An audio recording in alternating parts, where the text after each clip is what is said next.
It's time for Keir Starmer to do the right thing and launch an investigation into the Taylor Swift scandal. If he's got nothing to hide, then launch an investigation and stop the story dead. The Prime Minister met Taylor Swift and her mother at Wembley after Number 10 allegedly pressured the Met to break with protocol and give a VVIP taxpayer-funded police escort. Scotland Yard initially dismissed the idea of granting Taylor Swift enhanced security for two of her Eras tour concerts, warning that granting the US star VVIP protection would breach its long-standing protocols. Starmer accepted £2,600 worth of tickets. Starmer's Chief of Staff, Sue Gray, had personally got involved in the security decision. Today, another Labour frontbencher, Peter Kyle, has declared that he attended the concert. He's declared that very late in the day, hasn't he? The Ministerial Code states that ministers should avoid any conflict of interest, but also the perception of one. Well, Number 10 got involved in policing matters for Taylor Swift, didn't they? Number 10 then accepted free tickets to see Taylor Swift. Simple. Well, let's have a look, shall we, at everyone telling you that this isn't a story. So, John Sopel has tried to bat it away. It's just a PM meeting a pop star. Whatever next? Well, look, I'm sorry, John, but I'm not really sure that I trust your judgment, mate.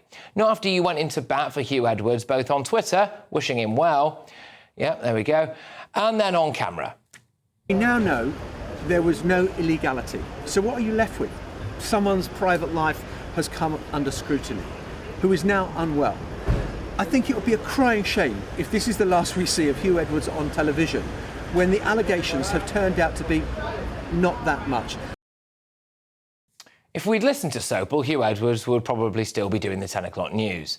The former editor of The Sun, BBC, podcaster David Yelland also thinks that this is a non-story. He's another one who presumably now bitterly regrets thinking that the Hugh Edwards scandal wasn't a story either. My own personal view is that this is a disgrace. If you walked in this room, I would give him a hug. Is the first thing I would do. Give him a hug.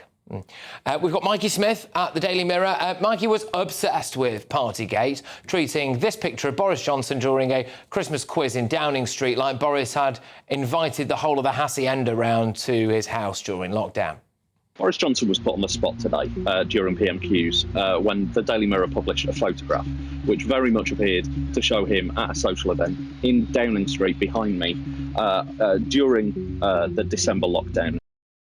Yeah, I mean, you know, doing a quiz via laptops during lockdown, I mean, the shame. Anyway, Mikey now thinks that Swiftgate is a non-story.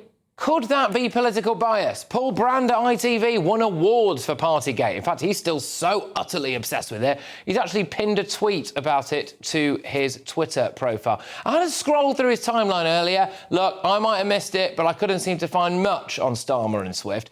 Is that willful ignorance? Look, the fact is, we know there's a story here because all of the right people are telling you that there isn't one. Come on, Keir.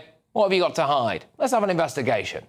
Let's get the thoughts of my panel now. We've got the director of the Popular Conservatives, Mark Littlewood. We've got businessman and activist Adam Brooks. And, of course, we also have a political correspondent and journalist, Zoe Grunewald. Mark, I'll start with you on this. Look, you know, surely the one way to put this to bed is just get everything out in the open. Let's just have an investigation. And the people telling us that it's a non-story, well, they've got form for this stuff, haven't they? Yes, and it clearly isn't a non-story because a good number of outlets, not just GB News, have decided it is a story. It's on the front page of the Daily Mail, I think it is today. So it is a story, and there are a whole range of reasons for that. Firstly, that Labour in opposition said going to be completely different when we're in. We're going to act in a completely different fashion. They didn't need to say that, but they did. Secondly, the point that you made about conflict of interest, Patrick. You know, I'm not suggesting, we can't know that there was intervention because these people had tickets, but there is a perception of it. Yeah. That's problematic. And then above all else, it's how the story's coming out piece by piece. So I don't know whether you necessarily need a formal inquiry as such, but I think on this programme a few weeks ago, my recommendation was the Prime Minister should sit down for an hour-long interview with someone like you and just say, here is the whole story from top to toe. He should have done that 3 or 4 weeks ago. He might even then say, these are 2 or 3 things that I think I got wrong, and I apologise for them, or we're going to change the law in that area. But the minute you see politicians trying to say we abided by the rules or no comment, and the story comes out, one little piece at the time. Now, I'm not that bothered that he met Taylor Swift and Taylor Swift's mother, but it's just another part of the story coming out. Put the whole lot on the table. I'd actually do it in a TV interview rather than a parliamentary inquiry. Yeah, I actually think it's quite arrogant and elitist in a way of people like John Sopel to come out and say this is a non-story. I mean, it's quite condescending, really. Maybe just because John Sopel regularly meets, you know, high-profile people on the posh London dinner party circuit. Also, what if he's met Taylor Swift's mother? Well, actually, I think for most people, that's way out of bounds, actually. And for most people, they would never be offered a free ticket to something like that. And I think it's quite arrogant of certain media figures to suggest that this is a non-story. Yeah, 100%. And look, I put Keir Starmer in that elite group. You know, he's not a man of the people, like Labour try and suggest.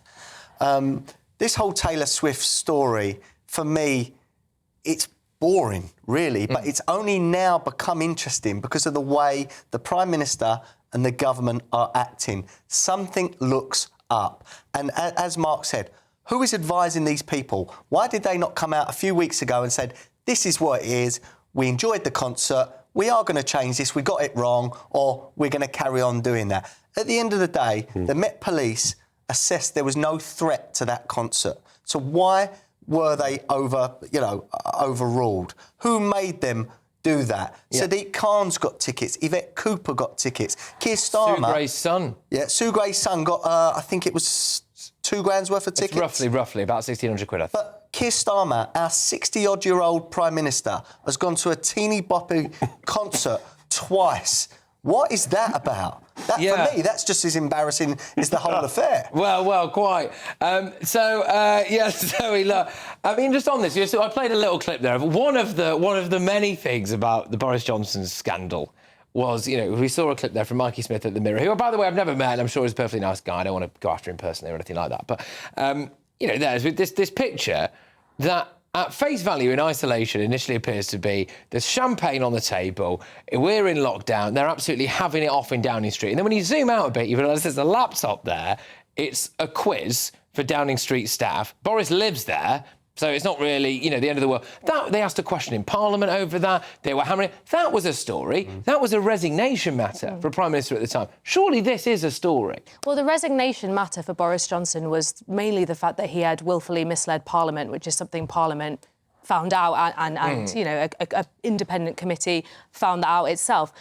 This is slightly different. I mean, Keir Starmer declared his tickets. Everything that has been done so far has been declared. What I do agree with, and what I think is a good point to make, is that I think Labour could have really put some clear water between themselves and the Tories right when this whole freebies scandal started and said, OK, this was all above, you know, everything we did was within the rules, but we're hearing that you guys don't like it and you don't think the rules are fit for purpose. So we're not going to do that anymore, and we're going to launch an investigation into these rules, or we're going to review them. And then, you know, maybe put everything out on the table and said, that's it, end of, we're not going to do it anymore. I think the problem is that their comms was slow to catch up. And they did a bit of pretending it wasn't an issue, which allowed the media to run with it. I personally don't think this Taylor Swift story is a massive issue. I think there are far more important things to look at.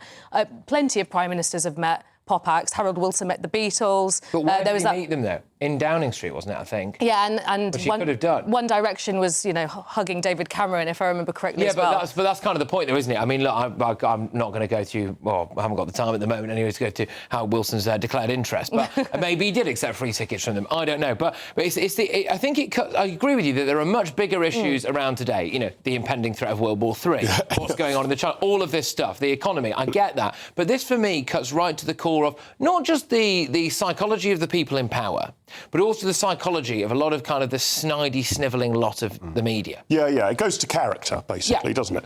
That's what it goes to. So although it's about a pop concert, it goes to character and integrity. I will just say I'm going to do something I've never done before. I'm going to leap to the defence of the Daily Mirror, Patrick, because I think there is a difference here. Between, I don't know whether that picture shows that rules were broken, but Boris Johnson's government was making these things illegal.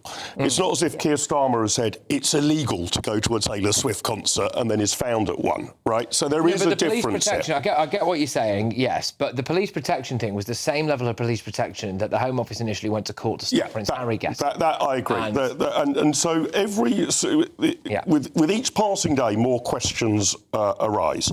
And you know what? it's always the cover-up that gets you, Yeah. more than the crime.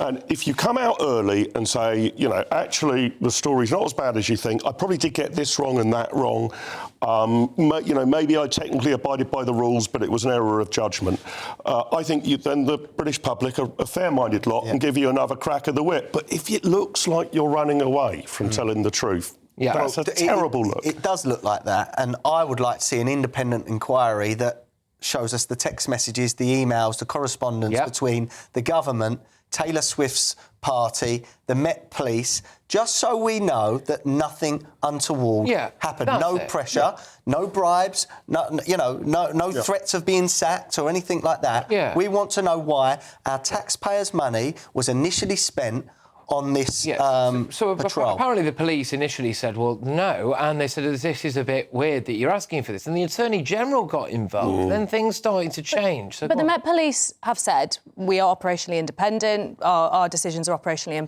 independent. They sought advice from the Attorney General, as far as I'm aware, to see what the legal advice would be. They're obviously concerned because there is a court case going on now, I believe, about somebody who was hurt when there was a motorcade for a slightly less important royal.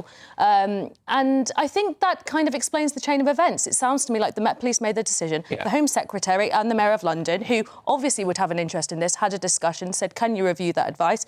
Then they sought advice from the Attorney General, and then they made a decision. Taylor Swift's mum got exactly what she wanted, and then the Prime Minister rocks up at a gig. You see what I mean? I just think all of this will go away. I'm also trying desperately, well, in fact, I don't actually have to try that hard, to imagine what would be said if this was the other way around. Well... And that's really why I'm coming at it from this. I am not, personally, but I had no desire to go and watch Taylor Swift. This may come as a shock to people. I had no desire to go and watch Taylor Swift.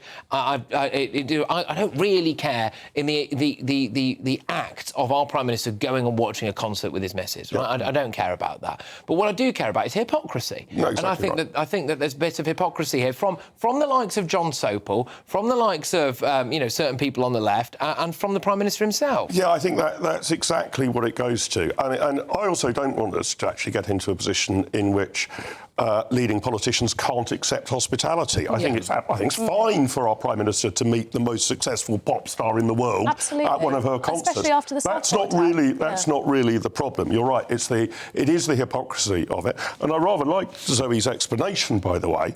I just wish a senior cabinet minister would sit on the sofa who would actually know all the detail and lay it out as clearly as you have done. And they have refused to do that. I do think there has been a slight failure, call it inexperience in government, call it catching up, of just getting ahead of the story in the way you would expect a government. Just lay it all out. And I agree with that, I think if we found out that Taylor Swift would have cancelled the concert because she was in fear on the streets of London, and then we knew that, and the country would lose out of the billions that she generates, we'd understand. But it is all this underhand whispers and behaviour. And it could all be cleared up. It could all be cleared up. Sunlight is the best disinfectant. Oh, here we go. All right, OK, lovely start. Thank you very, very much.